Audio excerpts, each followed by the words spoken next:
Hello, and welcome. Tonight we journey into a world of timeless tales, stories that have lived for centuries, whispered around campfires and carried through generations. These are not just fairy tales, but lessons wrapped in magic, stories of vanity and jealousy, loyalty and sacrifice, and of wishes that lead to the most unexpected ends. You'll meet characters whose lives are forever changed by kindness and cruelty, by choices and fate. And as you listen, you might just discover why these old legends still echo in our hearts today. Before we begin, take a moment to settle in. Find a quiet, comfortable spot. Let your imagination take flight. And if you enjoy this journey, don't forget to like this video, subscribe to the channel, and comment below with where you're listening from and what time it is there. I love seeing where these stories travel around the world. Now let us begin our first tale. Once upon a time, there was a king who had 12 beautiful daughters.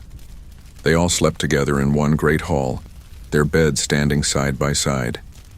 Every night the king locked the door and kept the only key by his bedside, for he loved his daughters dearly and wished to protect them.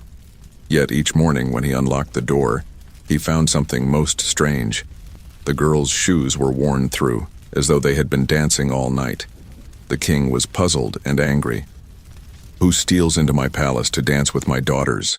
he cried. "Whoever can discover where they go and what they do shall have one of them for his wife and inherit my crown. But if he tries and fails after 3 nights, he shall lose his life." Princes from far and near came to try their luck. Each was well received, given food and drink, and a bed in the hall beside the princesses. But each morning, their shoes were found worn through, and none could tell where the princesses had gone. And so one by one the princes lost their lives. Now it happened that a poor soldier came traveling through the land. He had been wounded in battle and had no home to go to. On his journey, he met an old woman by the side of the road. She was bent with age, but had a sharp, kind look in her eyes. "Where are you going, good soldier?" she asked. "I hardly know," said he, "but I hear the king is offering his daughter to any man who can discover where the princesses dance at night." "Ah," said the old woman, "that is no easy task. Many have tried and died, but I can help you. Do not drink the wine they give you at night, for it has a sleeping potion. Pretend to drink, but pour it away. Then watch them carefully.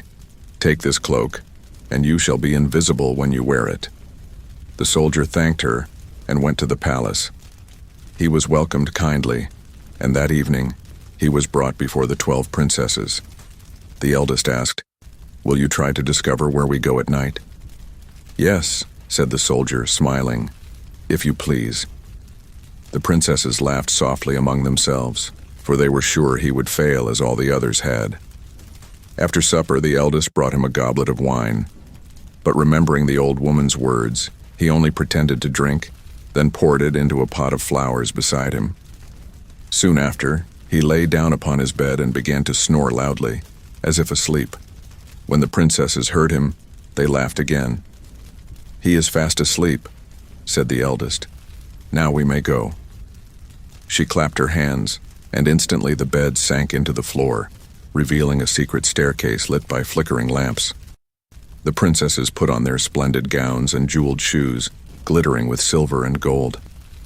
They looked like 12 stars, shining in the dark passage.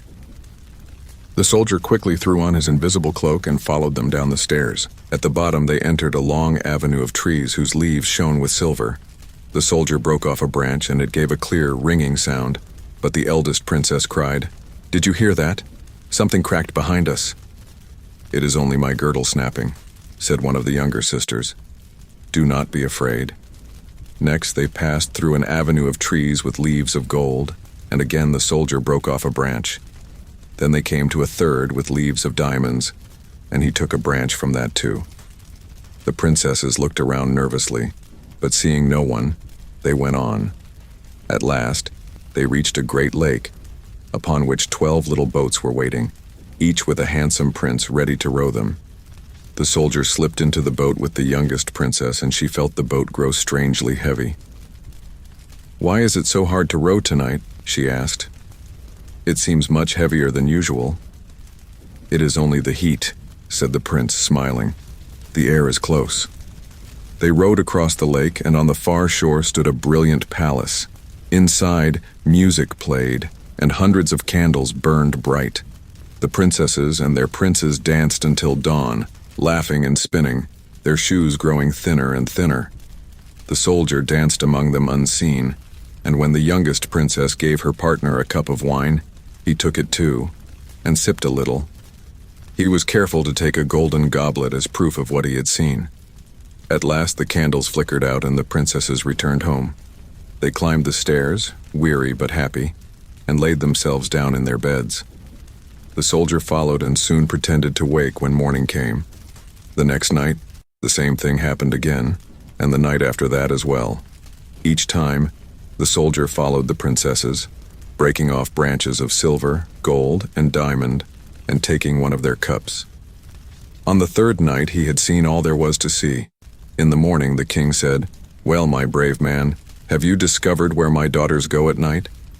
"I have, your majesty," said the soldier. Then he showed the branches of silver, gold, and diamond, and the golden cup. He told how the princesses had gone down through a secret passage, crossed the lake in boats, and danced all night in a hidden palace with 12 enchanted princes. The king sent for his daughters and asked them, "Is this true?" The princesses turned pale, for they saw there was no use denying it. "Yes, father," said the eldest, "it is true. We have been bewitched by a magic spell, and until now none could discover our secret." The spell was broken at last. The king asked the soldier which princess he would choose for his wife. He answered, "I am not young, so let me have the eldest." And so the wedding was celebrated with great joy. The soldier became a prince, and they lived happily together for many years. As for the 12 princes who had danced beneath the earth, they were turned into stone for as many nights as they had danced with the princesses. Morale: curiosity, courage, and honesty can reveal even the deepest secrets. And sometimes, the humblest man succeeds where princes fail, not by strength, but by wisdom and a kind heart. Once upon a time, in a quiet village near the edge of a forest, there lived a kind and gentle old goat with her 7 little kids. She loved them dearly and cared for them as only a mother could. One bright morning, she gathered her little ones around her and said, "My dear children, I must go into the forest to fetch food. While I'm gone, be careful and do not open the door to anyone. The wicked wolf often disguises himself, and if you let him in, he will devour you all. You will know him by his rough voice and his black paws." The 7 kids nodded eagerly.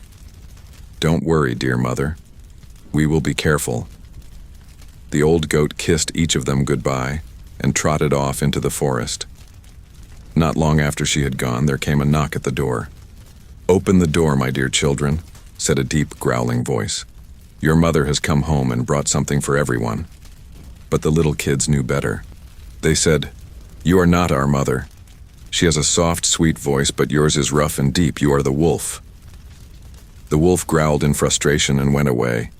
He found a beehive, stole some honey, and swallowed it to make his voice softer. Then he returned and knocked again. "Open up, my dear children," said the wolf in a gentle tone. "It is your mother, and I brought you all something from the forest." But the clever little kids peeped through the crack of the door and saw his black paws. "We won't open the door," they cried.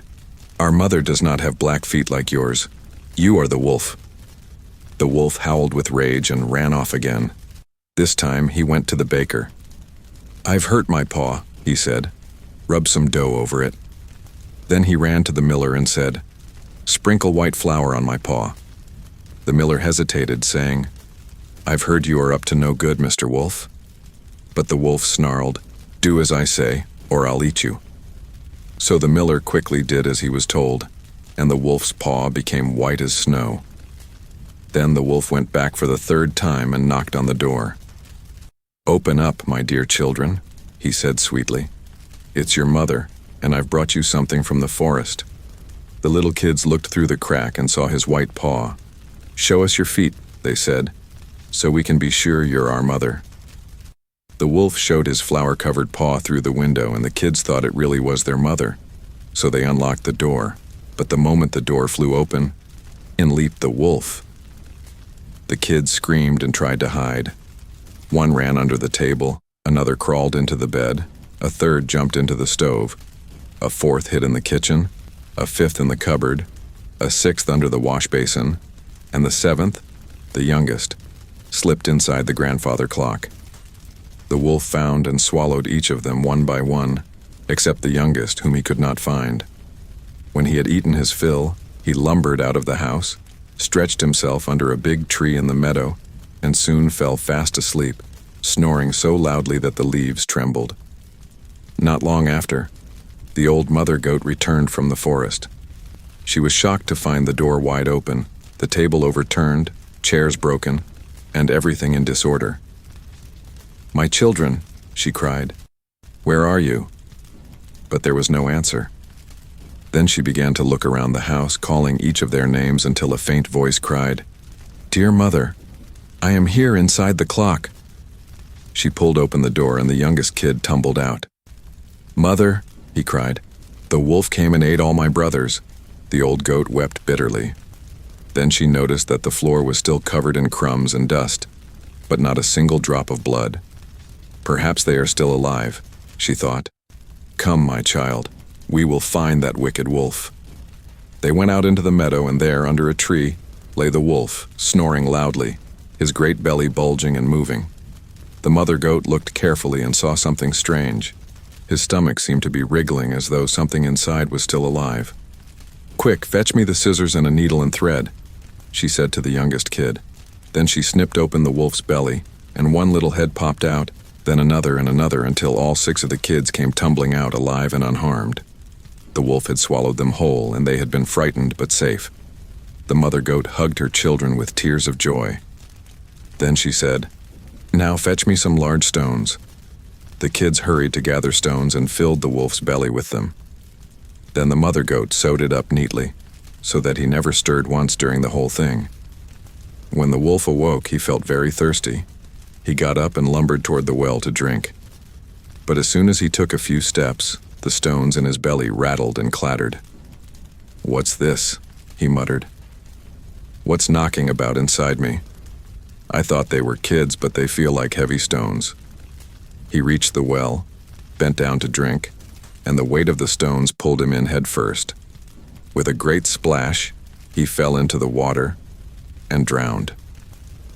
When the old goat and her 7 children came to the well and saw what had happened, they danced for joy around it, singing, "The wolf is gone, the wolf is dead. Our hearts are light, no more we dread."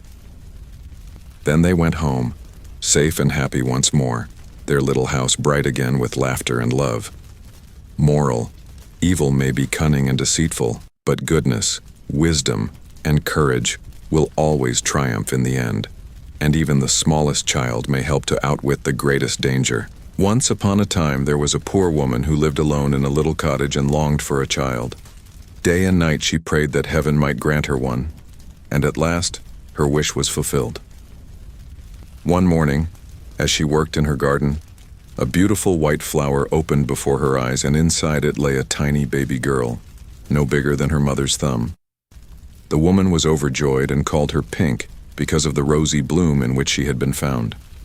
Pink grew quickly, cheerful and graceful, and her mother loved her more than anything in the world. But not far from their home lived a wicked old witch, jealous of the woman's happiness. One day while the mother was away, the witch crept into the garden and snatched the child, disappearing into the dark forest before anyone could stop her. The witch took Pink to a tower hidden deep among the trees. There she kept her prisoner, feeding her little, and forcing her to tend the hearth. Pink's tears fell daily, but she never lost hope. She prayed that one day she might be free. Years passed, and Pink grew into a maiden so beautiful that even the witch feared the sight of her. The witch locked her away in the highest room of the tower, leaving her only a tiny window to see the world. One evening, as the sun set and the forest turned gold, Pink leaned out and sang softly. Her voice was sweet as birdsong, and by chance, a young king's son hunting nearby heard her. He stopped his horse and listened. "What lovely music," he said. "It sounds as though a fairy sings from the clouds." Following the sound, he came upon the tower, but there was no door, only the narrow window at the top. "Who sings there?" he called. "I am called Pink," she answered sadly, "but I am held prisoner by a wicked witch." The prince's heart filled with pity. "I will free you no matter the danger," he said. But before he could think of a plan, the witch returned and Pink dared not speak again. The prince rode away, determined to return.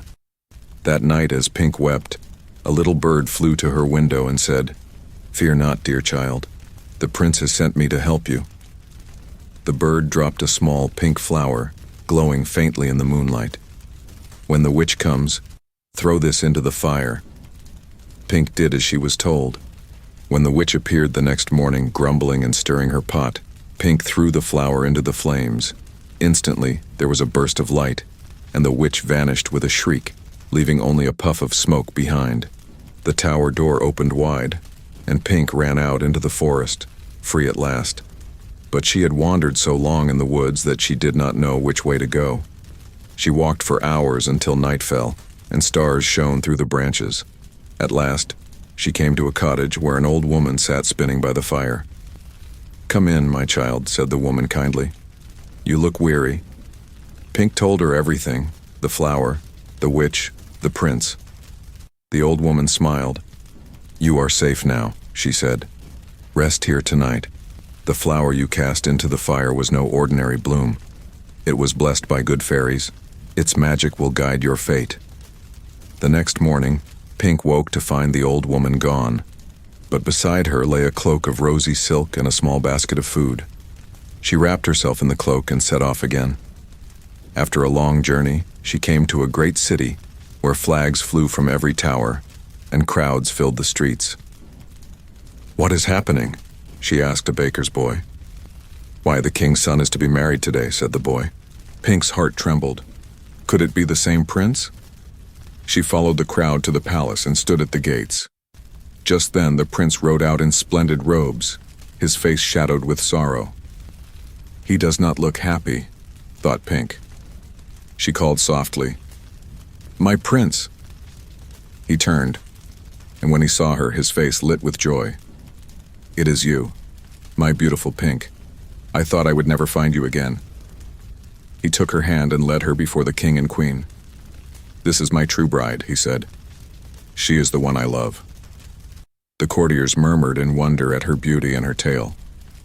The king, seeing her gentle nature, said, "Then heaven itself has chosen her." The prince and Pink were married that very day. After the wedding, Pink went back to her old home to find her mother. The poor woman wept for joy to see her child alive. Pink brought her to the palace, where she lived in peace and comfort ever after. As for the wicked witch, she was never seen again. But each spring, a single pink flower bloomed near the old tower in the forest, sweet and bright as hope reborn. And it was said that whoever found it and carried it home would be blessed with happiness, for the flower's magic was the spirit of the brave young girl who had once been called the Pink, the flower of kindness and courage. Moral: goodness, patience, and love can overcome even the darkest spells. Those who remain kind and faithful will one day find freedom and joy, just as the little Pink did.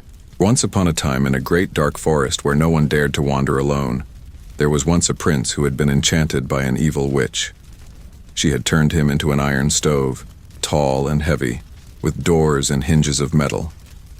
There he stood, deep in the forest, for many years.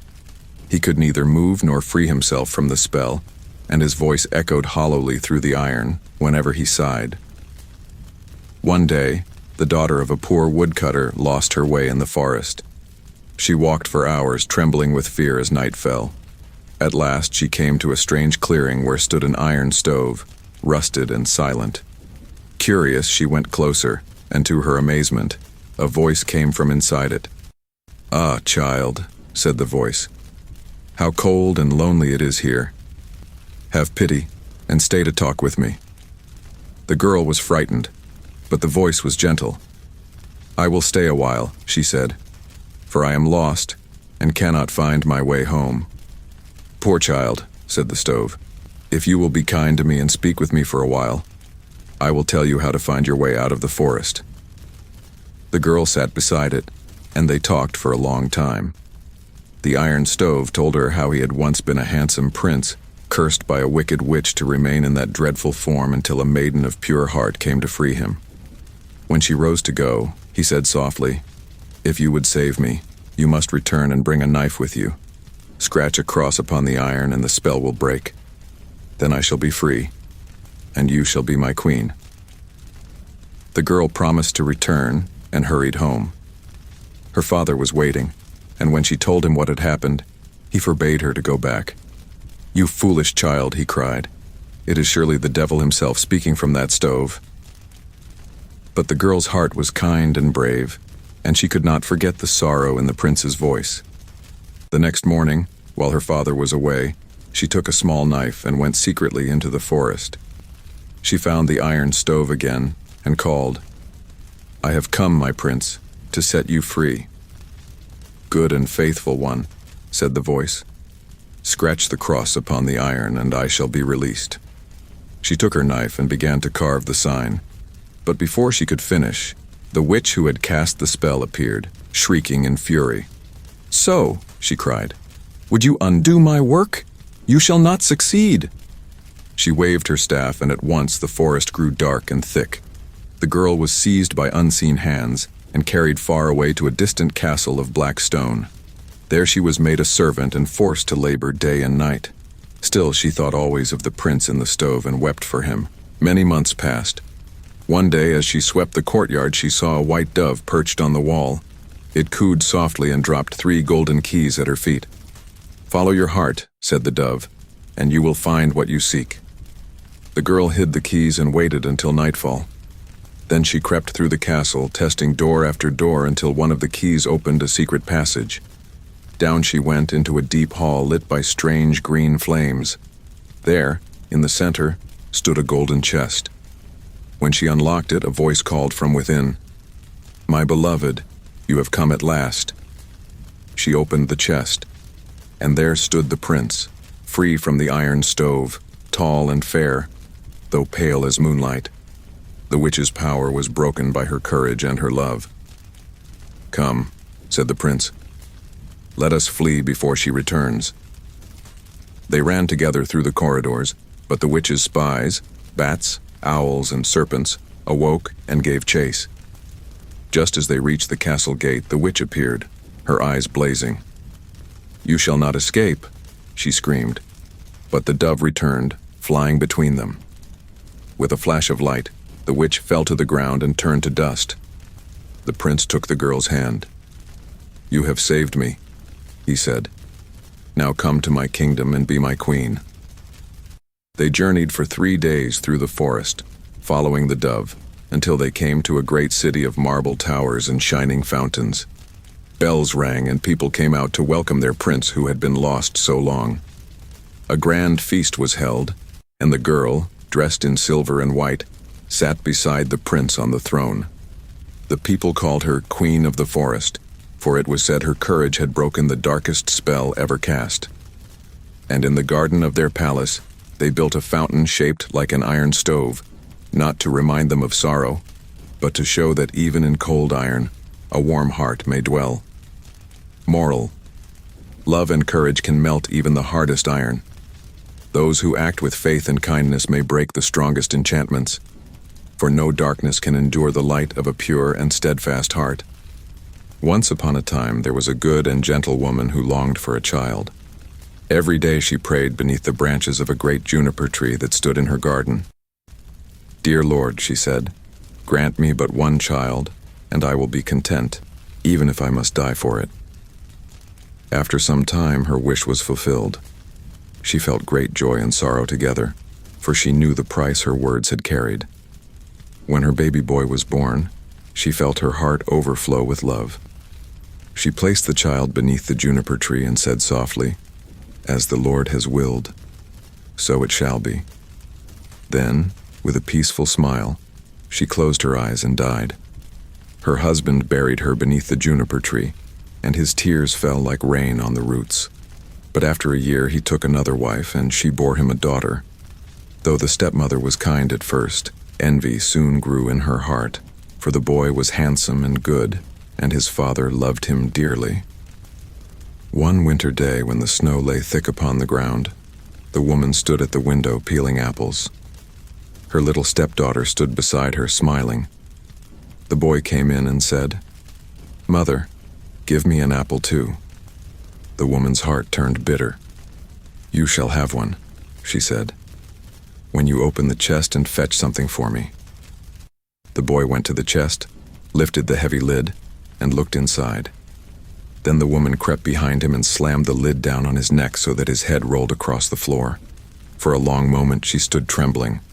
Then fear came over her, and she thought, "How shall I hide what I have done?"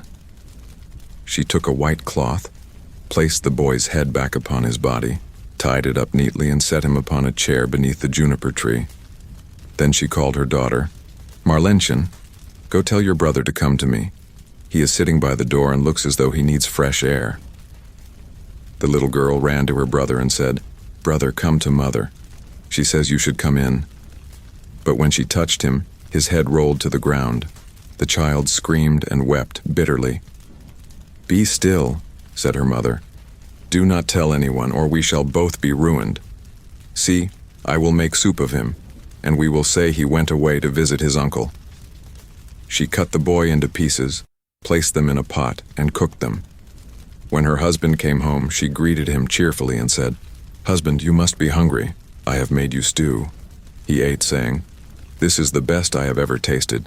Give me more." He did not know he was eating the flesh of his own son. After the meal, little Marlenchen went out and gathered all her brother's bones from under the juniper tree.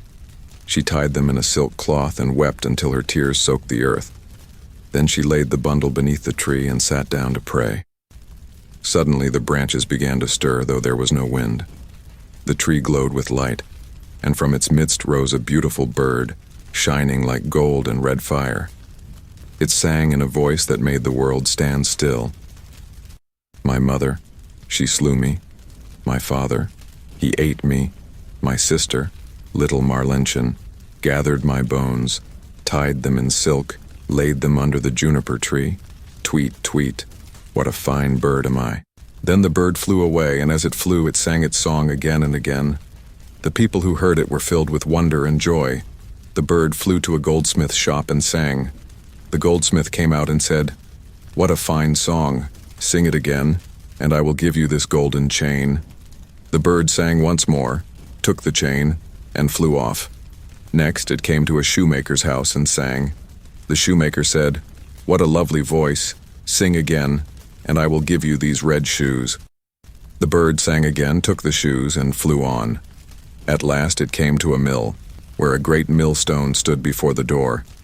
It sang once more, and the miller said, "What a song! Sing again, and we will give you the millstone." The bird sang, and when it had finished, the millers pushed the heavy stone out to it. The bird took the chain around its neck, the shoes in one claw, and the millstone in the other, and flew back to the house where the wicked stepmother lived. When it arrived, the father sat by the fire, and Marlenchen played by his side. The stepmother stood by the door, pale and uneasy. The bird perched on the roof and sang its song. "My mother, she slew me. My father, he ate me. My sister, little Marlenchen, gathered my bones, tied them in silk, laid them under the juniper tree. Tweet, tweet, what a fine bird am I." When the father heard it, he said, "What a beautiful song. It reminds me of my son. I wish that bird were mine." "It sings of my brother," cried Marlenchen joyfully. But the stepmother turned white as chalk. "Do not speak of that," she hissed. Then the bird dropped the golden chain, and it fell around the father's neck. He felt warmth and peace in his heart. The bird sang again, and this time it dropped the red shoes before Marlenchen. She clapped her hands and danced with joy. Then the bird sang once more, louder than ever, and the stepmother trembled. She ran out of the house, covering her ears. "Go away! she screamed. "Your song burns me." But the bird circled above her and let the millstone fall. It struck her, and she fell to the ground, crushed and lifeless. The bird flew once more around the house, singing its song softly, and as it did, a bright cloud of smoke rose from the earth. Out of it stepped a handsome young boy, the prince reborn, strong and smiling. He took his sister's hand, and together they went into the house. Their father stood and wept with joy, and they all sat down to supper beneath the gentle branches of the juniper tree, which rustled softly as though it were singing too. Moral: even the deepest evil cannot hide from truth. Love, innocence, and justice rise again, as surely as spring returns to the roots of the juniper tree. Once upon a time, in a distant Russian village surrounded by dark forests and wide meadows, there lived a merchant who had a beautiful daughter named Vasilisa. Her mother had died when she was still a little girl, leaving behind only a small wooden doll. Before her death, the mother said, "Take this, my child, keep it with you always, and whenever you are in trouble, feed it a little food, and it will help you." After her mother's passing, Vasilisa was raised by her father. When she grew older, he married again, a proud and cruel woman who had 2 daughters of her own. They were envious of Vasilisa's beauty and goodness, and made her life miserable. She did all the work, cooking, cleaning, spinning, and fetching water, while her stepsisters idled and complained. But no matter how much they tormented her, Vasilisa never grew angry. She would go to her little room at night, take out the doll, give it a piece of bread and a few drops of kvass, and whisper, "Dear little doll, my mother's blessing, help me." Then the doll would come to life, eat a little, and the next morning all of Vasilisa's work would be done. The house swept, the meal cooked, the linen spun. The stepmother noticed this and grew even more spiteful. "We must rid ourselves of that pretty little witch," she hissed to her daughters. "She shines like the sun and makes us seem dark beside her." So one day, when Vasilisa's father was away on business, the stepmother called the 3 girls together. "We need light," she said. "Our candles have burned out, and there is no fire in the hearth. Someone must go to Baba Yaga's hut in the forest and bring us a flame." The stepsisters turned pale, for Baba Yaga was a fearsome witch who lived in a hut that stood on chicken legs and ate those who displeased her. "We cannot go," cried the sisters. "Send Vasilisa. She is the one who shines so bright. Baba Yaga will not harm her." The stepmother agreed, and pushed Vasilisa out into the dark forest. Vasilisa walked for hours, trembling with fear. The trees whispered and creaked around her, and strange shadows darted through the mist. When she grew weary, she took out her doll and said, "Dear little doll, help me find Baba Yaga's house." The doll nodded and said, "Do not fear, my mistress. Follow the path, and you will find her hut. Be brave and remember my words.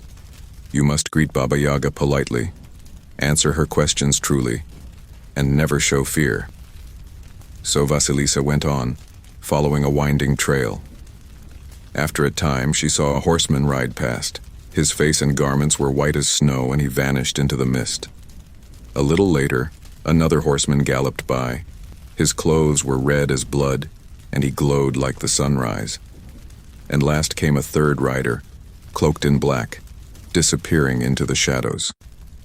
At last, through the trees, Vasilisa saw Baba Yaga's house, standing on giant chicken legs, turning slowly around. A fence of bone surrounded it, crowned with skulls whose empty eyes glowed like lanterns. Vasilisa's heart shook, but she whispered to her doll, "Help me." "Do not be afraid," said the doll. "Go boldly."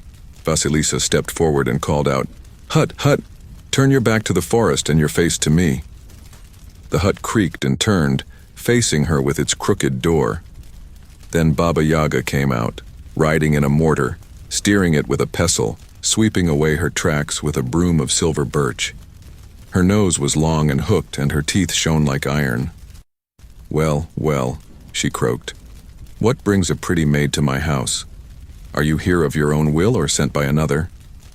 "I come at my stepmother's bidding," said Vasilisa, bowing low. "They sent me to fetch fire." Baba Yaga's yellow eyes gleamed. "You may have your fire," she said, "if you can earn it. You must serve me for 3 days. If you fail, you shall be my supper." Vasilisa bowed again and said, "I will do whatever you command." The witch set her to work at once, sweeping, cooking, cleaning the yard, and sorting a great pile of millet and poppy seeds before nightfall. The heap was enormous, and Vasilisa despaired. But when she took out her doll and fed it, the little thing said, "Sleep, my mistress. All will be done." In the morning, the millet and poppy were neatly sorted. Baba Yaga grunted, well done," though her eyes glittered with suspicion. Each day Baba Yaga gave her harder tasks, separating moldy corn from good, scrubbing the blackened floor, washing the witch's laundry. Each night the doll helped her, and everything was finished by dawn. The witch's servants, a pair of ghostly hands, brought her food, while the strange horsemen passed again each day, white at dawn, red at noon, and black at night. At last, Baba Yaga said, "You have done well, girl. Tell me, how did you accomplish so much?" "My mother's blessing helps me," said Vasilisa. At these words, Baba Yaga shrieked, "A blessing? Bah, I want no blessed ones in my house. Begone, girl. But since you have worked faithfully, take your fire with you." She plucked a skull from her bone fence, its eye sockets blazing with fire, and set it upon a stick. "Carry this home, and may it serve you well." Vasilisa thanked her and hurried away through the dark forest. The skull's fire lit her path, and when she came to her stepmother's house, she found it dark as a tomb. Her stepsisters rushed to meet her. "Where have you been? We have had no light for days." "I have brought fire," said Vasilisa, and set the skull upon the hearth. Its eyes glowed brighter and brighter until suddenly 2 beams shot forth and struck the stepmother and her daughters, burning them to ashes. Only Vasilisa was unharmed, for her heart was pure. Afterward, Vasilisa buried the skull and went into the city, where she lived with an old woman who took her in.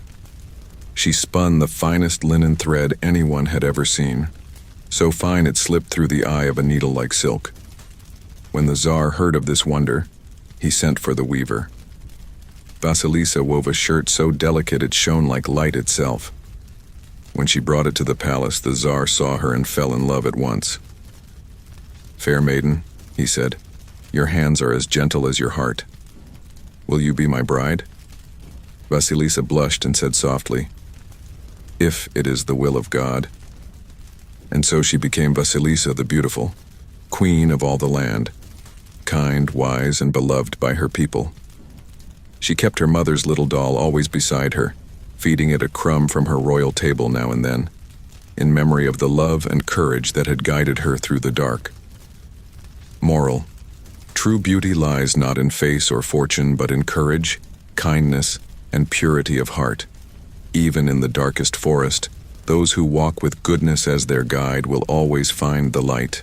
Once upon a time, in a faraway kingdom covered in endless forests and glittering rivers, there lived a great and powerful Tsar. He had 3 sons, each brave and handsome, but the youngest, Prince Ivan, was the gentlest and most thoughtful of them all. The Tsar loved his sons dearly, but his heart was troubled, for a strange and wondrous thing was happening in his orchard. Each morning, when the Tsar walked among his golden apple trees, he found that the finest fruit had been stolen in the night. No matter how closely his guards watched, no one could see who took them. Only the broken twigs and a few golden feathers shining in the grass gave a clue. One day, the Tsar summoned his sons. "My sons," he said, "one of you must discover who steals my golden apples. Whoever brings me the thief shall inherit my crown." The eldest son said, "I will keep watch this very night." That night, the eldest prince went to the orchard and lay beneath the apple trees. He waited for hours, but as the moon rose high, he grew weary and fell asleep. In the morning, another branch was stripped bare, and a single feather that glowed like fire lay where the apples had been. The next night, the second son went to guard the orchard. He too swore to stay awake, but when midnight came, the air grew warm and sweet. and he too fell into deep slumber. The next morning, more apples were gone, and another golden feather gleamed in the grass. Then Prince Ivan said, "Father, let me go. I will not fail you." The Tsar hesitated, for Ivan was young, but at last he agreed. That night Ivan went to the orchard and sat beneath the biggest tree. He waited, his sword across his knees, his eyes fixed upon the stars. At midnight, a great light blazed through the orchard, bright as the sun. From the sky descended the firebird, a creature of dazzling beauty, its feathers of gold and red, its eyes like molten jewels. It fluttered from branch to branch, plucking the golden apples. Prince Ivan crept close, drew his bow, and loosed an arrow. It missed the firebird, but a single feather fell, glowing so brightly it lit the whole orchard.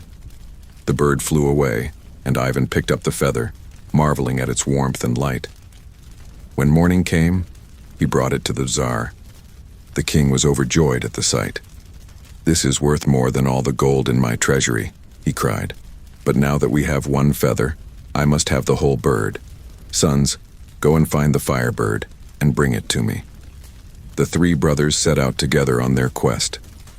They traveled for many days until they came to a crossroads where three paths met. On a great stone was carved, "He who takes the first road shall live in plenty, but his horse shall die.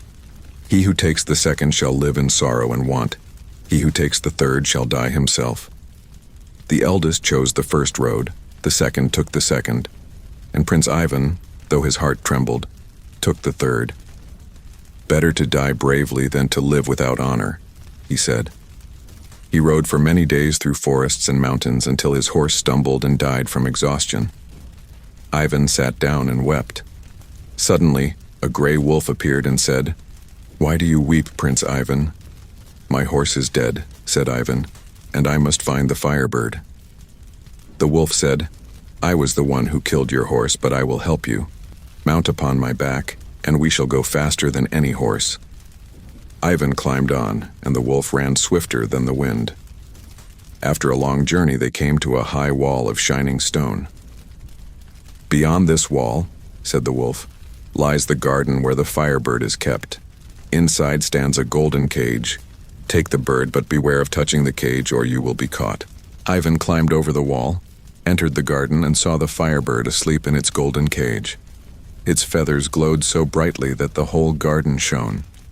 He took the bird gently, but as he looked at the cage, he thought, "Surely the Tsar would love to have this as well."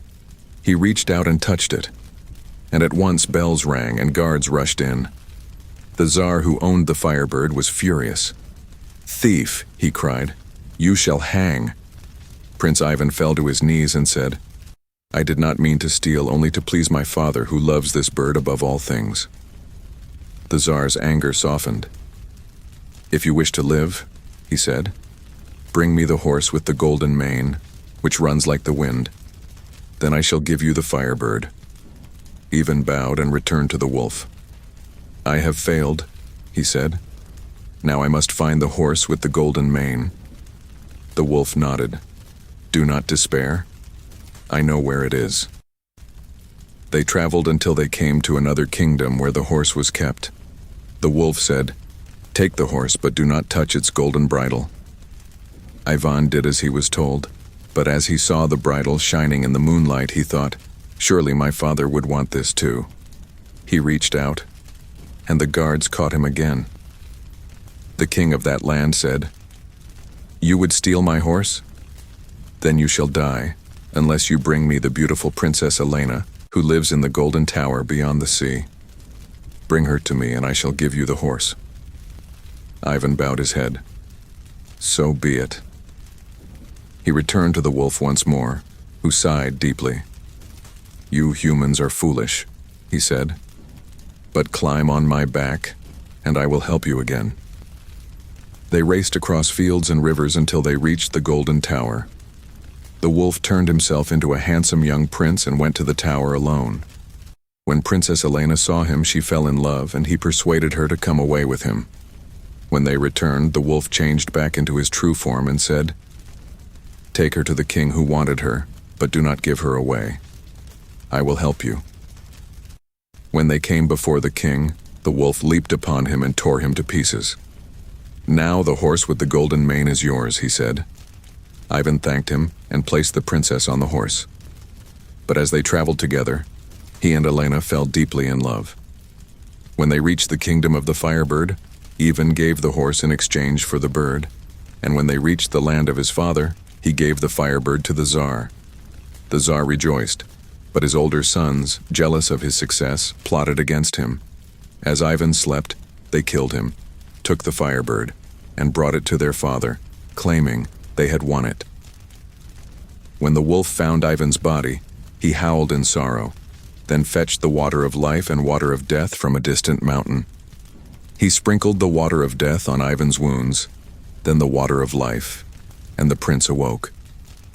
When he returned home, the Tsar saw the truth. The elder brothers were banished, and Ivan was crowned heir. He married the beautiful Princess Elena, and the Firebird sang in a golden cage at their window, its song filling the palace with light and joy. And though the years passed, it is said that when the Firebird spread its wings, the kingdom shone like the sunrise. For wherever courage and goodness dwell, the light of the Firebird will never fade. Moral: the Firebird's light is the reward of those who are brave, humble, and kind. Though the path of goodness may lead through darkness and loss, it shines forever brighter for those who follow it with a true heart. Long ago, in the far reaches of an ancient Russian kingdom, there lived a great Tsar and his 3 sons. The youngest of them, Prince Ivan, was the wisest and most kind-hearted, though his brothers mocked him for being gentle and thoughtful. Their father's kingdom was vast and rich, yet danger and mystery lay beyond its borders. Deep forests filled with magic, mountains of crystal, and valleys no man had ever crossed. In those shadowed lands dwelt creatures both wondrous and terrible, and among them none was more feared than Koshchei the Deathless. No one knew exactly what Koshchei was: a man, a spirit, or a devil. He was said to be immortal, unable to die by any sword or fire. His death, the legends claimed, was hidden far away, in a needle, inside an egg, inside a duck, inside a hare, locked within an iron chest buried under a green oak tree on the island of Buyan. None who had gone searching for it had ever returned. One day, the Tsar's favorite treasure, a golden crown that shone like the morning sun, vanished from his chamber. His sons vowed to recover it. The eldest went first, but never returned. Then the second went, and he too disappeared without a trace. At last Prince Ivan begged his father to let him go. "I am not as strong as my brothers," he said, "but I will not rest until I find them and bring back your crown." The Tsar gave him his blessing, and Ivan set out with a bow, a quiver of arrows, and a small silver cross his mother had given him. He rode for 3 days and nights, across dark forests and misty rivers, until he came to a great plain, where the grass grew silver in the moonlight. There he saw a huge gray wolf lying beside the road. "Do not fear me," said the wolf. "I have already eaten your horse. But since I see that you are a brave and good man, I will serve you in its place. Mount on my back, and I will take you where you must go." Ivan climbed onto the wolf, and they flew like the wind, faster than any horse could run. After many leagues, they came to a beautiful garden surrounded by crystal walls. In the middle stood a golden cage with a shining crown inside. "This is your father's treasure," said the wolf. "Take it, but do not touch the cage, or you will bring ruin upon yourself." Ivan took the crown, but when he saw how beautifully the cage gleamed, he thought, "Surely the Tsar will want both the crown and its holder." He reached for the cage, and at once the sky darkened, and a host of soldiers appeared, seizing him. He was brought before a great king, who said, "You are a thief. Why have you stolen my crown?" Ivan bowed and said, "Forgive me, mighty king. I meant no harm. My father's crown was stolen by Koshchei the Deathless, and I came seeking it." The king's anger softened. "If you will fetch me the horse of the golden mane, which runs faster than the wind, I will give you the crown." Ivan agreed and returned to the gray wolf, who sighed deeply. "Ah, you touched the cage, did you not? Still, climb on and I shall help you again." They rode across mountains and valleys until they reached a great stable with golden doors. Inside was the horse of the golden mane. "Take it," said the wolf, "but touch not the golden bridle." Ivan led the horse out carefully, but the shining bridle tempted him. Surely my father would want this too, he thought. He touched it, and instantly the doors burst open, and soldiers captured him again.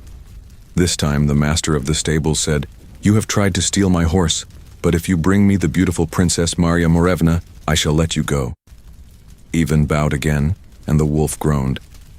"You never learn," he said, "but I will help you once more." They traveled far until they came to a shining palace by the sea. There lived Marya Morevna, the fairest princess in all the world. Her beauty was like sunrise on snow, and her voice was like the wind in springtime. Ivan fell in love the moment he saw her. When she saw him, her heart too was moved, for she saw in him courage and gentleness. She took his hand and said, "Who are you, stranger, who travels with a wolf?" "I am Ivan, son of the Tsar," he said. "I seek the horse of the golden mane." Marya Morevna smiled sadly. "That horse belongs to Koshchei the Deathless.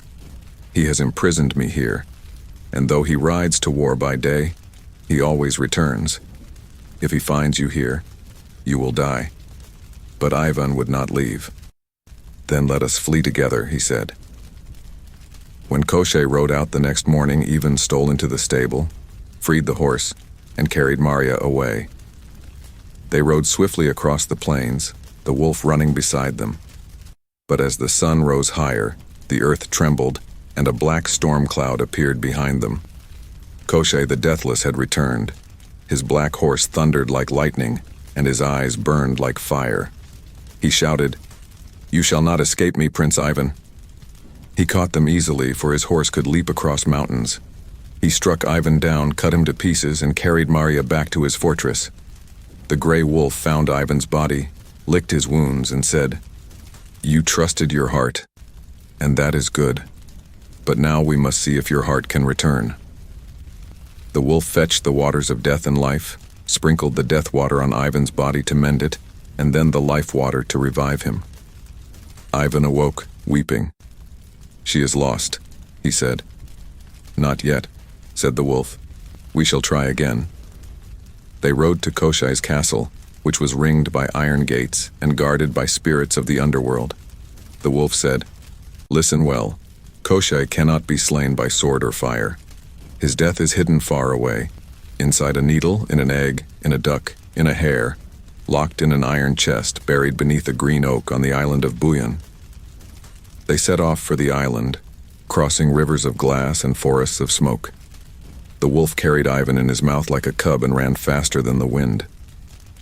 At last, they reached the island, where the green oak tree stood tall and silent. Beneath its roots, they found the iron chest, but the chest was too heavy to move. "I will fetch it," said the wolf. He struck the ground with his paw, and the earth split open. Out came a hare which ran away like lightning. The wolf chased it, caught it, and tore it open. Out flew a duck which soared high into the clouds. The wolf leapt and caught it by the wing, and from its body fell an egg. Prince Ivan caught the egg in his hand, but it slipped and fell into the sea. He cried out in despair, but the gray wolf dived into the waves, brought it back, and laid it before him. "This is Koshchei's death," said the wolf. "Do with it what you will." Ivan rode back to the fortress. When Koshchei saw him, he laughed. "You again? Do you not know that I cannot die?" Ivan smiled and squeezed the egg slightly. Koshchei gasped and fell to his knees. "Stop, do not break it." Ivan crushed the egg a little more, and Koshchei's face turned pale. "Spare me," he cried. But Ivan crushed the egg entirely, and at that moment, Koshchei screamed and turned to dust, scattered by the wind. Prince Ivan freed Marya Morevna from her tower, and together they returned to his father's kingdom, where bells rang and flowers bloomed in celebration. The gray wolf bade him farewell, saying, You have learned courage and wisdom, my prince. Remember me kindly, and may your heart remain pure." Ivan built a golden monument to his loyal friend, and in the garden, the oak tree from Buyan grew again. But now, no chest or curse lay beneath it, only flowers. And thus ended the reign of Koshchei the Deathless, who could not be killed by any man, but was undone by the strength of love and the faithfulness of a loyal friend. Moral: even the immortal can be defeated by truth, courage, and compassion, for the power of love is greater than the fear of death itself. Once upon a time, in a distant kingdom where the forests stretched like oceans of green and rivers glimmered like glass, there lived a great Tsar who owned a magnificent garden filled with golden apple trees. Every night the apples grew ripe and shone like stars, but by dawn, one of them was always missing. The Tsar grew angry and sent his guards to watch, but they saw nothing. Only a few golden feathers left beneath the trees told of the thief's coming. One day the Tsar called his 3 sons. "My dear children," he said, "one of you must find who steals my apples. Whoever succeeds shall be my heir." The eldest son said, "I will guard the garden tonight," and went proudly to keep watch. But at midnight, he fell asleep, and when morning came, another apple was gone. The second son tried the next night, but he too grew weary, and slept through the theft. At last, the youngest, Prince Ivan Tsarevich, said, "Father, let me try." The Tsar agreed, though he loved Ivan dearly, and feared for him. That night, Ivan hid under the apple tree and waited. As the clock struck 12, the air filled with a golden light.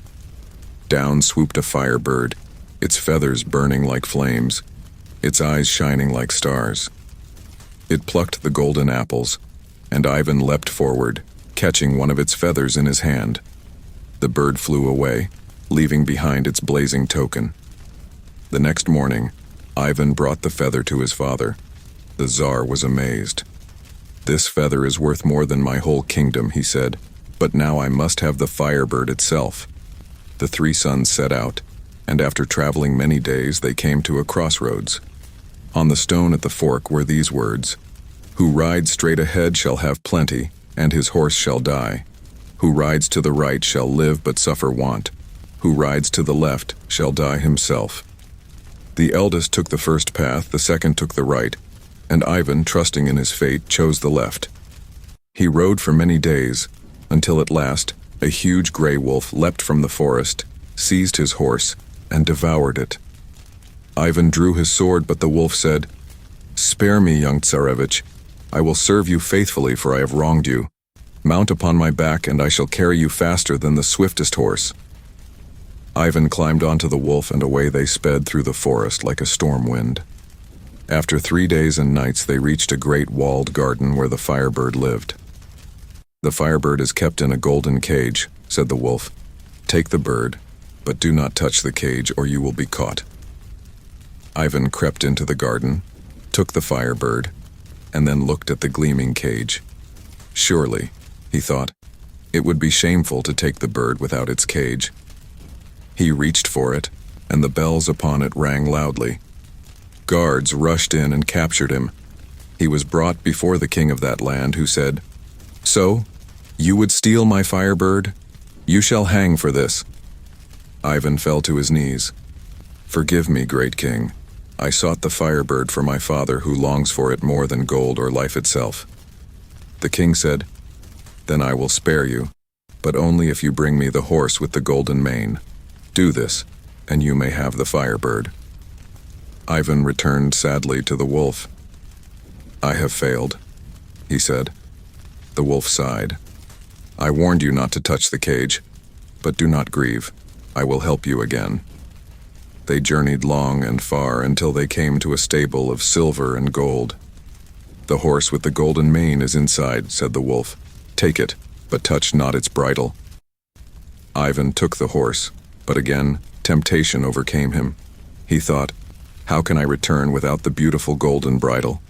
He reached for it, and at once guards seized him. The master of the stables, a mighty Tsar, said, "You would steal my horse?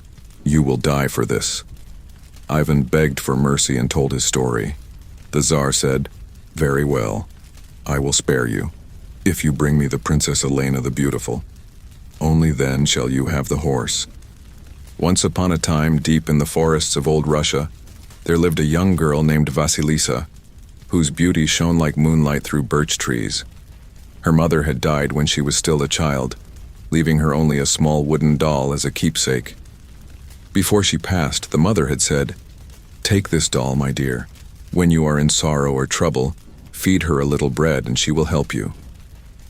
After her mother's death, Vasilisa's father remarried a cruel woman who had 2 daughters of her own, vain, proud, and as cold-hearted as the northern wind. They were jealous of Vasilisa's beauty and goodness, and though her father loved her dearly, he often traveled far away for trade, leaving her at the mercy of her stepmother and stepsisters.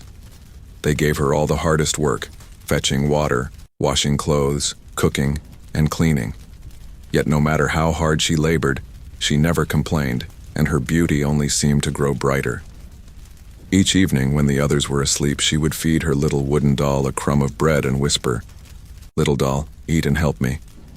And by morning, all her work was done, her chores completed as if by magic. The stepmother began to suspect witchcraft. "That doll," she said to her daughters, "there is something unnatural about it. We must get rid of her, and the doll too." So one evening, when Vasilisa's father had gone away again, the stepmother sent for her. "Vasilisa," she said coldly, "the candles have burned out. Go into the forest and fetch light from Baba Yaga, who lives there. She will give you fire." Vasilisa trembled, for everyone knew of Baba Yaga, the fearsome witch who lived in a hut that stood on chicken legs, surrounded by skulls glowing with fire. But she dared not disobey. She tucked her doll in her apron, kissed its wooden head, and whispered, "Help me, little mother's gift." The doll stirred in her hands and said softly, "Do not fear, Vasilisa. Go where fate leads you, and remember my mother's blessing will protect you." And so, guided by the faint glow of her doll's magic, Vasilisa went into the dark forest. The deeper she went, the darker it grew. The trees closed in overhead, their branches like black claws. Soon she saw a horseman galloping past, his face pale as snow, his armor gleaming white. He vanished without a word. Then came another rider, red as the dawn, and last, a third, dressed all in black, who disappeared into the shadows. At last, through the gloom, Vasilisa saw a strange light flickering. It came from skulls set upon tall poles burning with steady flames. Behind them stood Baba Yaga's hut, turning slowly on its chicken legs. It creaked and groaned, the windows glowing like eyes. Gathering her courage, Vasilisa called out, little house, turn your back to the forest and your face to me." The hut turned with a shudder, and Baba Yaga herself appeared. She was tall and thin, her hair as gray as mist, her eyes sharp as needles, and her teeth of iron. She rode in a mortar, steering with a pestle, sweeping away her tracks with a broom made of silver birch. "Who dares disturb me?" she growled. Vasilisa bowed low. "It is I, grandmother. My stepmother sent me to fetch fire." Baba Yaga laughed, her voice crackling like dry wood. "Ah, yes, I know her. A wicked woman, that one. And so are her daughters. Very well, child. You shall have your fire, but first you must serve me. If you fail, I will eat you." That night, Baba Yaga gave Vasilisa an impossible task. "Tomorrow, separate this pile of millet from the poppy seeds," she said, pointing to a heap as large as a mountain. Then she climbed into her mortar and flew off into the night. Vasilisa sat down, tears in her eyes, but the doll whispered from her pocket, "Sleep, my dear. The morning will bring help." When Vasilisa awoke, the work was done, every seed sorted perfectly. Baba Yaga returned and grunted in approval. "Good," she said. "Tomorrow you shall clean my hut, cook my food, and wash my laundry. Be sure to do everything well, or you'll make a fine supper for me." Once more Vasilisa wept, but the doll soothed her. "Feed me, and rest." By morning, the hut gleamed, the food was cooked, and the wash hung crisp in the wind. Baba Yaga's cat purred contentedly, and her black crows croaked in wonder. The witch sniffed the air suspiciously. "Someone helps you," she said. "Who is it?" "No one, grandmother," said Vasilisa softly. "It is only my mother's blessing that aids me." At this, Baba Yaga shrieked, "A blessing! Bah! I want no blessed things in my house. Be gone at once. But since you have served me well, you may take this fire." She plucked a skull from the fence, its hollow eyes burning with bright flames, and set it on a stick. "Take it home. Let your stepmother have her light." Vasilisa thanked her and hurried back through the forest. As she walked, the skull whispered softly, "Do not be afraid. I see all that must be seen." When she reached her stepmother's house, the windows were dark, and no candles burned. Her stepmother and stepsisters rushed to meet her, crying, "Where have you been? We have had no fire for days." Vasilisa held out the skull. "Here is fire from Baba Yaga." The skull's eyes glowed brighter and brighter until suddenly 2 flames shot out, burning the wicked stepmother and her daughters to ashes. Only Vasilisa remained unharmed. She buried the skull outside and gave thanks for her deliverance. Then she went into the city where she worked for an old woman spinning flax. The thread she spun was so fine it passed through the eye of a needle like silk. When the Tsar heard of this wonder, he sent for the girl who could spin such thread. Vasilisa came before him, radiant as sunlight. When he saw her, the Tsar fell in love at once. "Fair maiden," he said, "be my queen." And so they were married, and Vasilisa lived in peace and happiness all her days. She kept her mother's doll in a golden box, feeding it a crumb of bread each night, and never forgot the kindness that had guided her through the dark. As for Baba Yaga, she still roamed the forests in her mortar, her house turning on its chicken legs, waiting for the next traveler bold or foolish enough to seek her fire. For those who go to her with pure hearts may return wiser and stronger, but those who go with greed or deceit are never seen again. And that is the tale of Baba Yaga, the witch of the deep forest, who tests all who wander into her realm to see whether their spirit burns brighter than her fire. Once upon a time, in a faraway kingdom surrounded by rivers, forests, and wide meadows, there lived a powerful Tsar who had 3 sons. The eldest was brave, the second clever, and the youngest, Ivan Tsarevich, was kind and gentle. When the sons came of age, the Tsar said to them, "It is time for each of you to find a wife. Take your bows and shoot your arrows. Wherever your arrows fall, there you shall find your brides." The 3 princes took their bows and shot their arrows high into the air. The eldest's arrow landed in the courtyard of a nobleman's house, where it was picked up by a beautiful maiden. The second's arrow fell near a merchant's home, where a lovely girl found it. But Ivan's arrow flew far beyond the town, across the fields and into a dark, swampy forest. He searched for it until he came to a bog, and there, among the reeds, sat a green frog with golden eyes. The frog looked at him and said, "Croak, croak. Prince Ivan, take me as your wife, for it is my destiny." Ivan stepped back in horror. "A frog for my bride? How can that be?" But remembering his father's command, he sighed and carried the frog home. When the Tsar saw the frog, he frowned. "A frog? Is this the wife you bring, my son?" Ivan bowed his head. "It is, father. My arrow chose her." The Tsar sighed but said no more. "So be it. Each of your wives must show her skill. Tomorrow let them bake a loaf of bread to present before me." The next morning, the elder brother's brides baked beautiful loaves, golden and fragrant.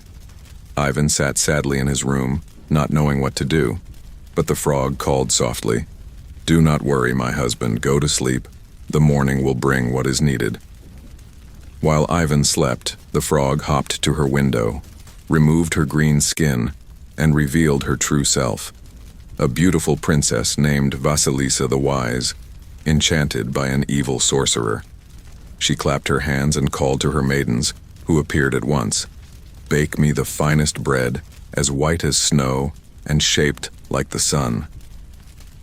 When morning came, Ivan awoke to find the bread on the table, warm, perfect, and shining like gold.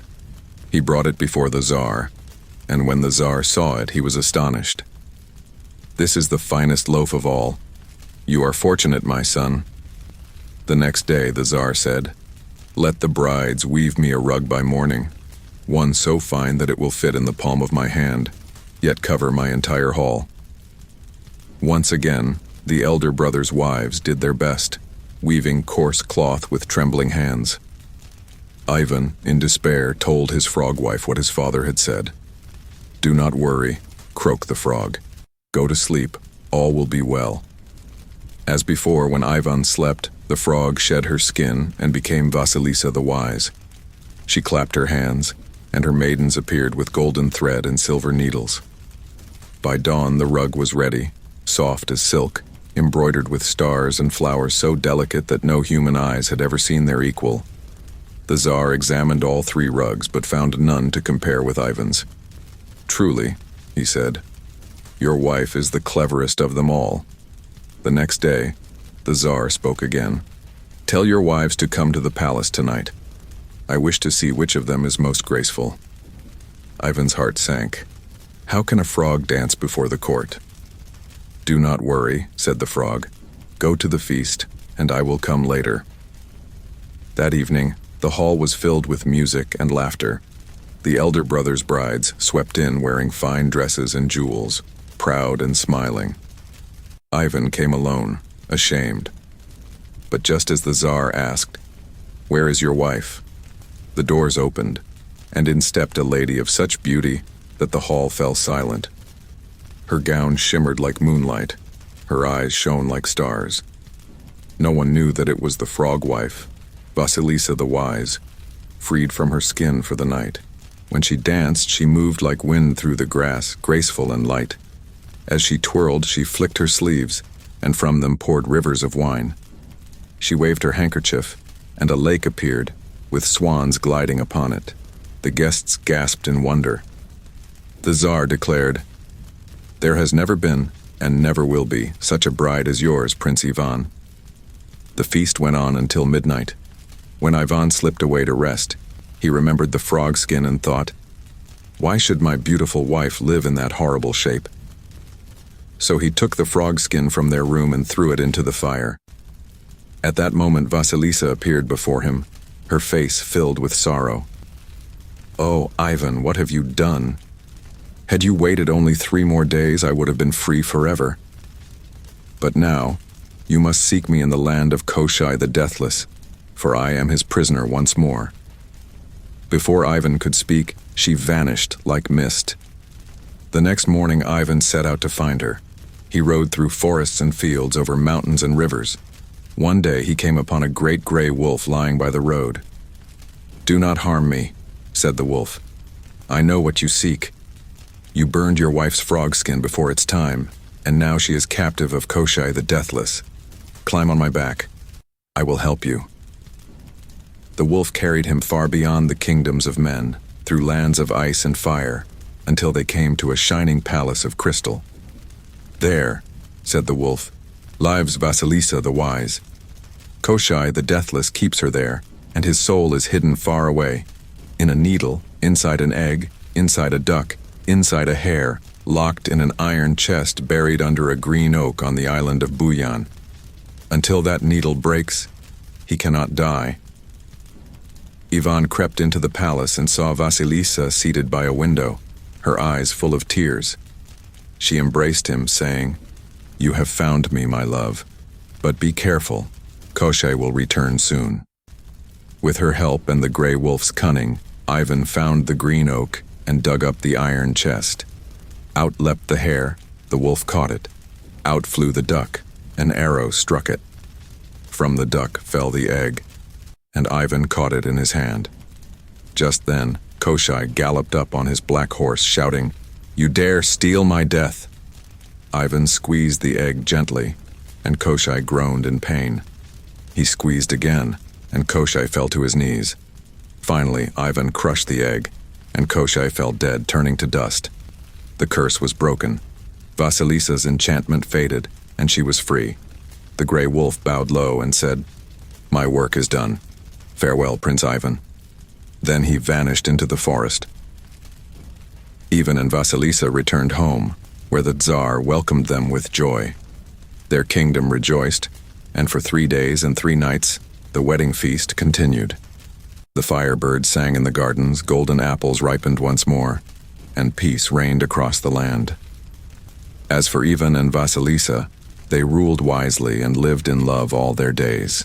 And it is said that even now, when the moon is bright, you can hear the soft croak of a frog by the river, reminding the world that true love sees through all disguises, even those woven by magic.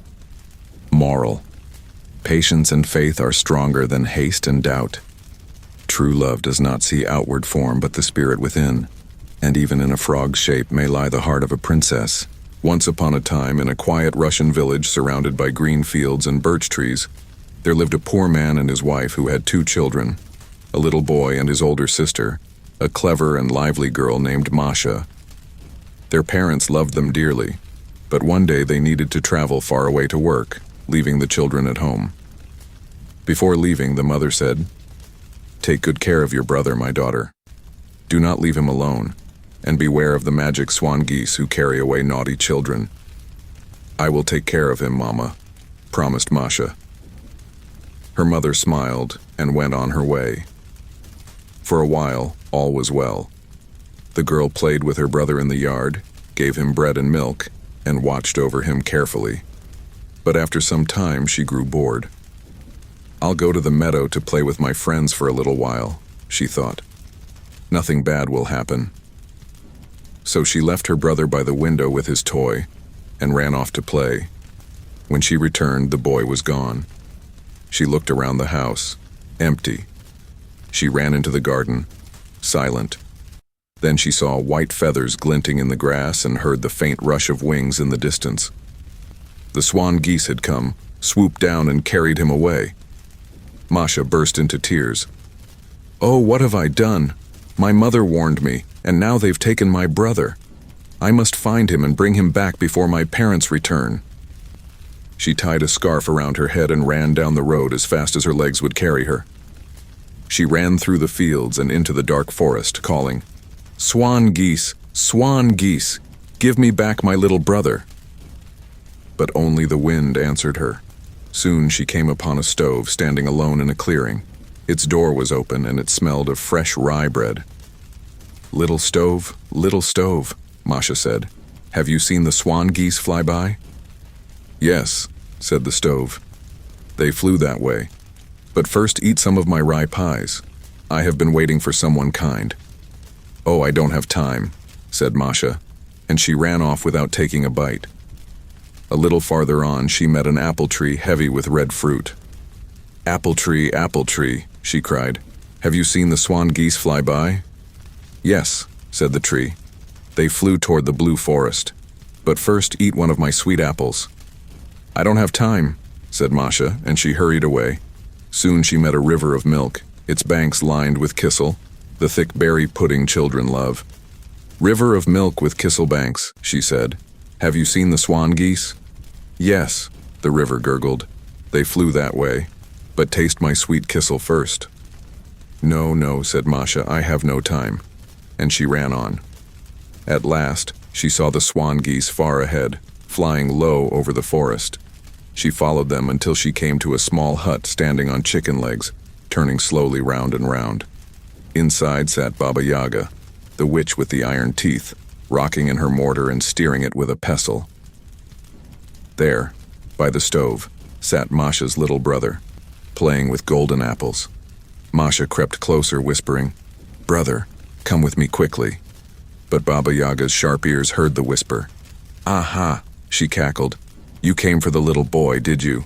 You won't take him so easily. He will be my helper, and I'll bake you into a pie."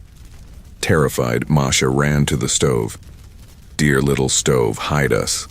But the stove said, "You refuse to eat my rye pies. I will not help you now." She ran to the apple tree. "Dear apple tree, hide us." "You wouldn't eat my apples," said the tree. "Why should I help you?" She ran to the river of milk. "Dear river, hide us." "You would not taste my kissel," said the river. "I will not help you." Baba Yaga's hut creaked, and her bony legs rattled as she came after them. "Fly, my swan geese," she cried. "Catch the children." The geese swooped down from the sky, their wings whistling like arrows. Masha grabbed her brother's hand and ran as fast as she could, her heart pounding. When she saw the stove again, she cried out, "Dear little stove, please forgive me. I will eat your pies." The stove opened its mouth wide. "Quickly, crawl inside and hide." She and her brother scrambled in. The swan geese swooped low, but when they saw no one, they turned back to Baba Yaga. The stove let the children out. "Thank you, kind stove," said Masha, and she ran on with her brother. When the geese discovered they'd been tricked, they flew after the children again. Soon Masha saw the apple tree ahead. "Dear apple tree, forgive me. I will eat your apples." The apple tree bent its branches low, and she and her brother hid beneath them. The swan geese circled overhead, but the branches swayed and rustled, hiding the children completely. When the geese were gone, the apple tree whispered, "Run, little one. But remember, kindness is never wasted." Masha thanked the tree and ran on, but the geese spotted them again and came shrieking down. The children were near the milk river now. "Dear river," cried Masha, "forgive me. I will taste your kissel." She scooped a handful of sweet kissel and ate it. The river gurgled happily and spread its waters wide. The children jumped in, and the river carried them gently across to the other side. The swan geese flew up and down the river, but they could not cross. When they tried, their wings stuck together in the thick milk and they flew back shrieking angrily. At last, Masha and her brother ran out of the forest and saw their little cottage in the distance. Smoke rose from the chimney, and their mother's voice called faintly through the wind. The swan geese circled above them one last time, but when they saw the house, they turned and flew away toward the dark woods. Masha hugged her brother tightly, crying with relief. "Oh, my dear little brother, I will never leave you again." When their parents returned, they found both children safe and sound. Masha confessed everything, weeping with shame. But her mother forgave her, saying, "You were foolish, my daughter, but you have learned. You faced danger bravely and brought your brother home." That night, as they sat by the fire eating bread and milk, Masha looked out the window. She thought she saw a flock of white swan geese flying past the moon, but she wasn't afraid anymore. She had learned that courage, kindness, and humility could overcome even the darkest magic. And from that day forward, she always helped those who helped her, whether they were people, trees, rivers, or stoves. Moral: kindness and gratitude open the hearts of others, even the hearts of magical things. And those who refuse to help when they can may one day wish for help and find none. Once upon a time in the Ural Mountains, where the forests were deep and the stones glittered like hidden stars beneath the earth, there lived a young craftsman named Danila, the apprentice of a famous stone carver named Prokopyich. Prokopyich was old and wise, and his skill with stone was known throughout the land. But Danila, though still young, already showed a gift that surpassed his master's. He could look at a dull gray rock and see, within it, a flower, a face, or a flame waiting to be freed by his hands. Still, Danila was never content. He loved his craft with all his heart, but he sought perfection, something beyond human reach. He dreamed of carving a stone flower so beautiful that it would seem alive, its petals breathing light and shadow, its surface smoother than silk. Yet no matter how hard he tried, something was always missing. "The flower is cold," he would say sadly. "It has no soul." One evening, when he sat outside the workshop watching the sunset paint the sky in gold and crimson, old Prokopyich said, "You are chasing what can't be caught, my boy. A stone is a stone, and life belongs only to the living. Be careful, Danila. Perfection can cost a man his heart." Danila bowed his head. "Maybe so, master. But I can feel it, that flower. It exists somewhere. If I could only see it once, I'd know how to carve it.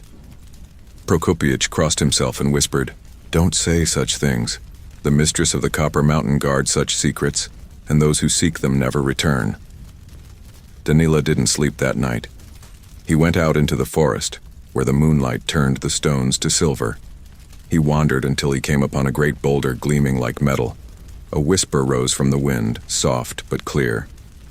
"So, young craftsman, you wish to see my flower?" Before him stood a woman of breathtaking beauty, her hair dark as night, her gown shimmering green and copper like the inside of a malachite stone. Her eyes glowed with the light of hidden gems. It was the mistress of the Copper Mountain, the spirit of all minerals and stones, protector of the earth's treasures. "I do," Danila said boldly.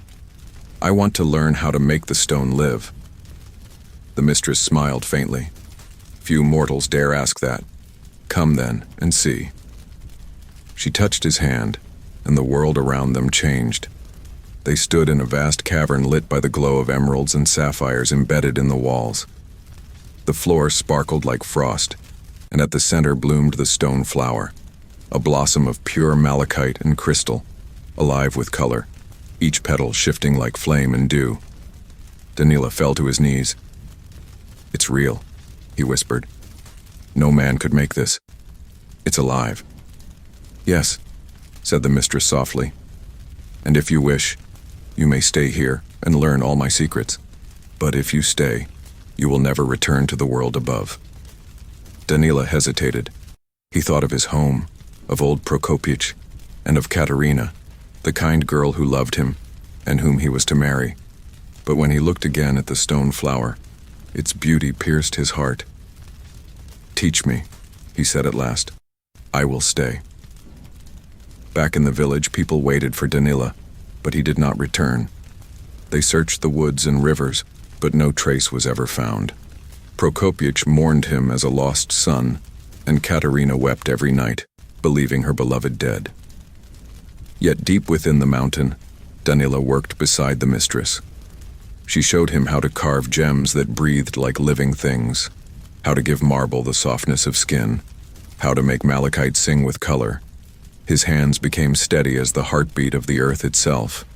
But as time passed, he grew pale and silent. Though he could create wonders beyond human skill, his eyes were sorrowful. The mistress watched him and asked, "Why do you sigh, Danila? Have I not given you all you wished for?" "You have," he said, "but my heart is empty. My art is perfect, but I am no longer human." The mistress's eyes darkened. "You chose this path. A craftsman must love only his craft." Danila bowed his head. "Then perhaps I am no craftsman after all." Meanwhile, Katerina would not give up hope. One night, as she slept by the cold ashes of her hearth, she dreamed of Danila. He stood in a cavern of light, pale and distant, and whispered, "Katerina, the mistress holds me captive. Come to the mountain. Only your love can bring me back." She awoke with tears on her face and set out at dawn. She walked for days, asking every traveler about the mountain. Finally, an old miner told her, "Beware, girl. That's the mistress's domain. But if your heart is true, she may listen." Katerina reached the mountain and called out, "Mistress of the Copper Mountain, return my beloved to me."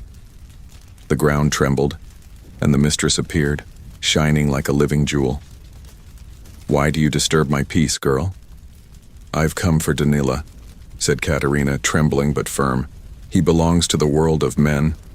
The mistress studied her. "He chose to stay. What will you give in exchange for him?" "My heart," said Katerina simply. "I cannot live without him." The mistress's hard gaze softened. "Such love is rare among mortals. Perhaps you are worthy." She turned and called, "Danila!" He appeared from the shadows, pale as marble. When he saw Katerina, his heart leapt, and the color returned to his face. "Katerina." The mistress smiled sadly. "You have remembered what I tried to make you forget. Go then. Return to your people, but you will never again see the stone flower. It is not meant for mortal eyes. With a wave of her hand, the cavern vanished. Danila and Katerina found themselves back in the meadow under the morning sun. The air was warm, the grass soft beneath their feet. Danila touched his hands and wept. "I will never carve as I did before."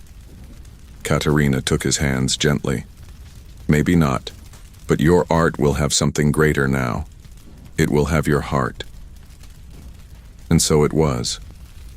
Danila returned to his village, and though his carvings were no longer flawless, they were filled with warmth and life. People came from far and wide to see them, saying, "There is something in his work that breathes." The mistress of the Copper Mountain watched from afar, her green eyes glinting in the depths of the earth. "So," she murmured, "he has found the secret after all. Not in the stone, but in love." And deep in her glowing halls, the stone flower shimmered quietly, alive and eternal, blooming in the heart of the mountain, waiting for the next soul who would dare to seek perfection and learn what it truly means to be human. Moral: perfection without love is hollow. Only through the warmth of the heart can even the coldest stone come alive. Once upon a time, in a small village near the edge of the sea, there lived a poor fisherman who had a daughter named Vasilisa, as beautiful as morning light and as gentle as the sea breeze. Her father loved her dearly, for she was kind, wise, and pure of heart. But the fisherman's wife was a cold and proud woman, and she envied her stepdaughter's beauty and goodness. One day, the fisherman went out to sea in his little boat to cast his nets. The waves were calm, but when he pulled up the net, he found something strange and heavy caught within it, a golden ring shining like the sun beneath the water. As soon as he touched it, the sea stirred, and a great whirlpool opened before him. From its depths rose the sea czar, the mighty ruler of the ocean, wearing a crown of coral and pearls, his beard flowing like waves of foam. "Why do you take what is mine?" the sea czar thundered. "That golden ring belongs to me." The fisherman trembled. "Forgive me, great czar. I did not know." The sea czar's eyes softened. "If you will give me what you do not know you have at home, I shall let you keep the ring and grant you wealth beyond measure." The fisherman thought, "I know all that I have, my wife, my daughter, my cottage. There is nothing I do not know of." So he agreed. "I accept your bargain." The sea czar smiled. "Then go home, and remember your promise." And with that, he sank beneath the waves, leaving the sea calm once more. When the fisherman returned home, his wife ran to meet him. "Where have you been?" "A child has been born in your house while you were gone. A little baby girl." The fisherman's heart turned cold. That was the thing he did not know he had at home. He wept and told his wife everything. "The sea czar will take our daughter when she is grown. What have I done?" But his wife, greedy for the gold the sea czar had promised, said, "Do not fret. He will forget." Yet the sea never forgets. The years passed, and the child grew into a lovely maiden named Vasilisa the Fair. Her hair shone like sunlight on water, and her eyes were as blue as the deep sea. Everyone who saw her loved her, but her father's heart was heavy, for he knew the day would come when the sea czar would claim her. One stormy evening, as lightning flashed and the waves roared, a voice rose above the thunder. "Fisherman, it is time. Bring me what you promised." The fisherman wept, but he could not break his vow. He kissed Vasilisa and said, "Forgive me, my child. I gave you away before you were born." Vasilisa was afraid, yet she was brave.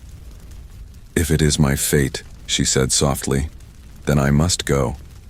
The waves rose higher and higher, and a great sea serpent appeared, glittering with scales like jewels. "Climb upon my back, maiden," it hissed. "The sea czar awaits you." She mounted the serpent, and they plunged into the sea. Down, down, down they went, through green waters and forests of coral, past silver fish and shimmering shells, until they came to the underwater kingdom. It was a world of wonder. Pearls hung like stars from the ceilings, and gardens of seaweed swayed with music. The Sea Tsar sat upon his throne of amber, his eyes kind yet sad. "Welcome, Vasilisa," he said. "Do not fear. You are not my servant, but my daughter. You shall live here in beauty and peace." And so she did. She grew to love the sea people and sang with the mermaids in the coral groves.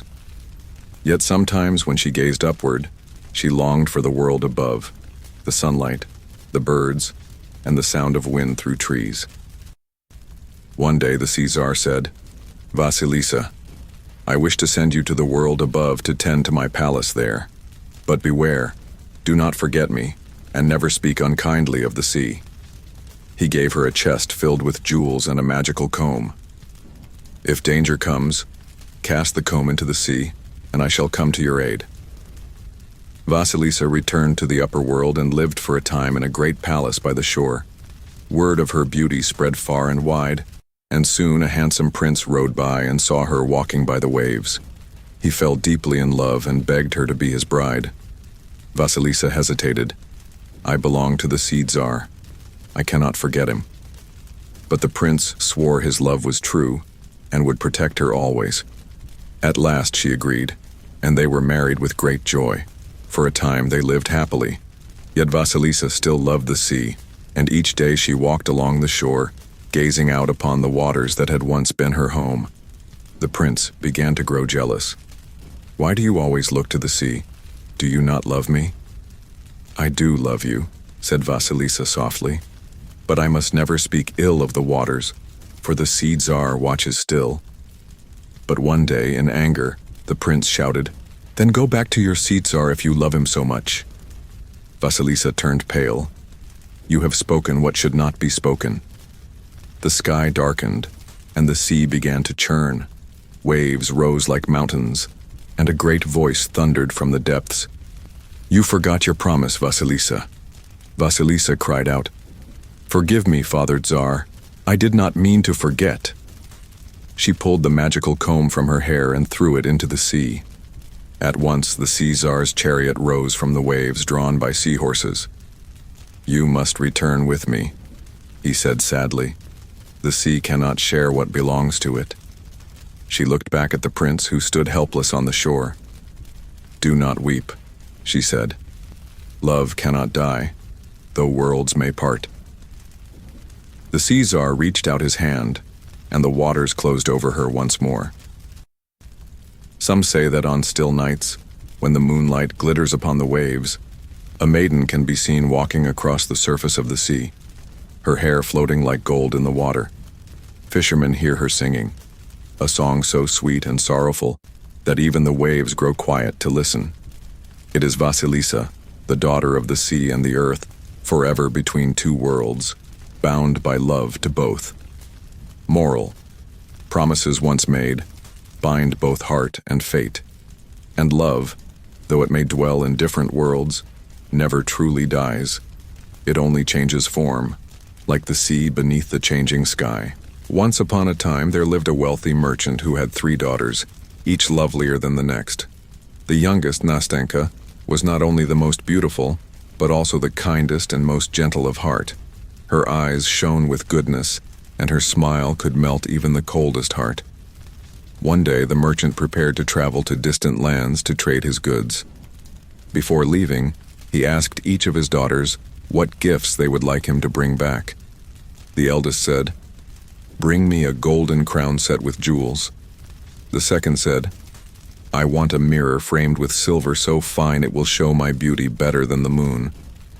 But Nastenka said quietly, "Dear father, bring me a scarlet flower, one so lovely that there is none other like it in the world." The merchant smiled. "That is a simple wish, my child, but perhaps the hardest to find." And with that, he kissed them goodbye and set off on his journey. The merchant traveled far and wide, selling his goods and buying treasures for his eldest daughters. He searched everywhere for the scarlet flower, but none could be found. At last, when he was returning home, his ship was caught in a terrible storm, and he was cast ashore in a strange and wild country.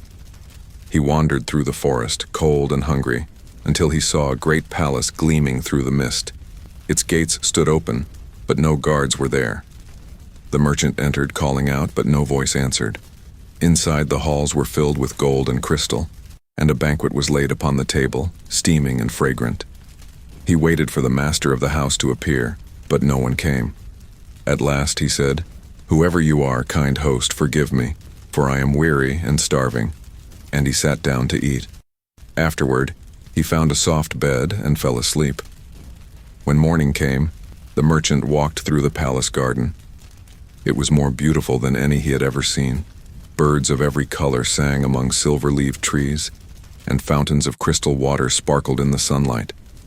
Then, in the very center of the garden, he saw a flower unlike any other, a scarlet flower glowing like flame, its petals like silk and its scent sweet as spring rain.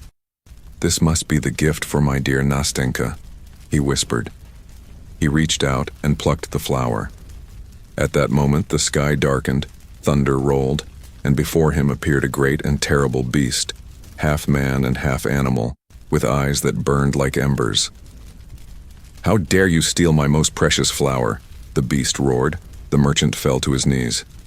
"Forgive me, noble lord, I did not mean to offend. I only wished to bring this flower to my youngest daughter, who asked for nothing else." The beast's voice softened slightly. "You speak the truth. I will spare your life on one condition. You must send me the daughter for whom you took the flower. She must come here willingly and live with me." The merchant wept. "I cannot ask such a thing of her." "Then you must come in her place," said the beast. The merchant bowed his head. "Give me 3 days to bid farewell to my children." "Go," said the beast. "But if you do not return, I shall come for you myself."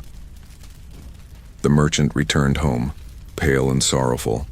His daughters ran to greet him, and he gave them their gifts. When Nastenka saw the scarlet flower, she clapped her hands in delight. "It is the most beautiful thing in the world. Thank you, father." But her joy faded when she saw his face. "Why are you so sad?" she asked. He told her everything. When she heard of the beast's demand, Nastenka turned pale, but then said softly, "Do not weep, father. You gave your word, and I will go in your place." Her sisters mocked her. "Go then, foolish girl.